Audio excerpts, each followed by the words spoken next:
नमस्कार and I welcome yours to world career. Now recently आपने सुना होगा कि यूएसए ने ईरान पर हमला कर दिया है। यहाँ पर आप द न्यूयॉर्क टाइम का आर्टिकल देख सकते हैं। इन्होंने लिखा है Trump claim success after bombing की ईरान न्यूक्लियर साइट।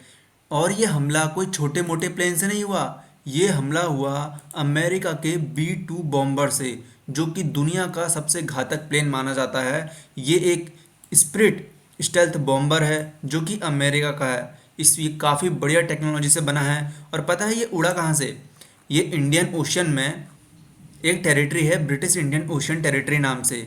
इसका नाम है डियागो गार्सियो एयरबेस।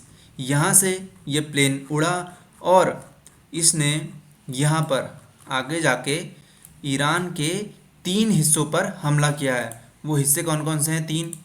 वो 3 हिस्से हैं ये वाले। एक तो फोर्डो है, दूसरा है नंताज और तीसरा है इस्फहान। ठीक है, जो आपको ये छोटी छोटी साइट दिख रही हैं, तबरीज हो गया, ये जो इलाके दिख रहे हैं, यहाँ पर इसराइल पहले ही हमला कर चुका है। और जो लाल साइट दिख रही होंगी, यहाँ पर अमेरिका ने हमला करा है, वो भी 3 बार। अभी आज ही सुबह पर जब सब सो रहे थे ना, तो अमेरिका ने ईरान पर उस समय हमला कर दिया।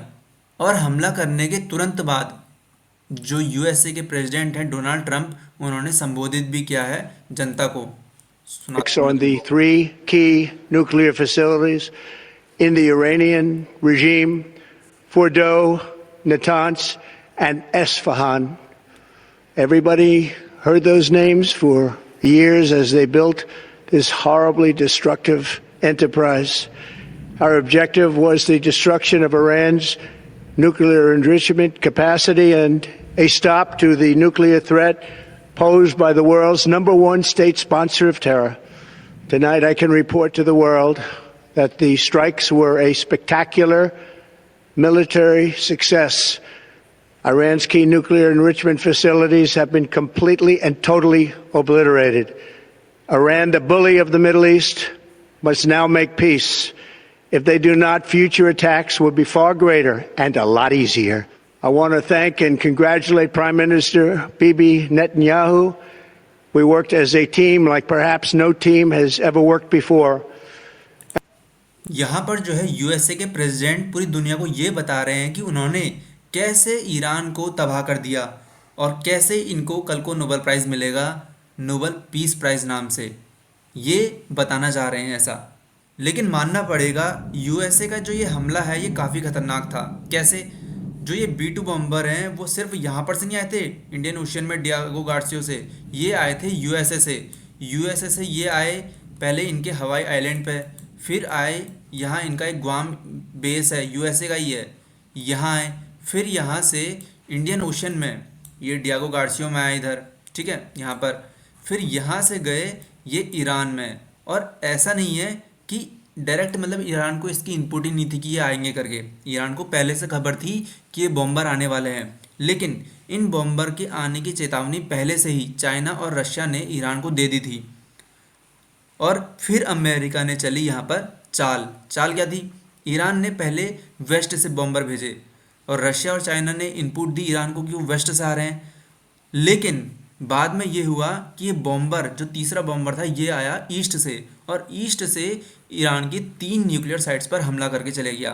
ठीक है, और ये देखते रह गए। देखो ये एक स्पान तो यहीं पर ही है, न्यूक्लियर साइट थी, पहाड़ों में है ये साइट, और इस पर ये हमला करके चले गए। लेकिन अगर इन यूएस बॉम्बर्स को एक भी हिट लगता ना, तो यूएसए के $2.1 बिलियन चले जाते।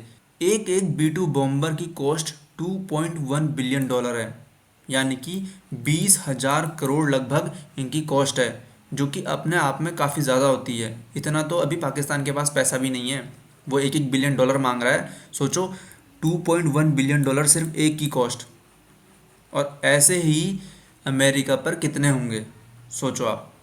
वैसे मानना पड़ेगा यूएसए को भी।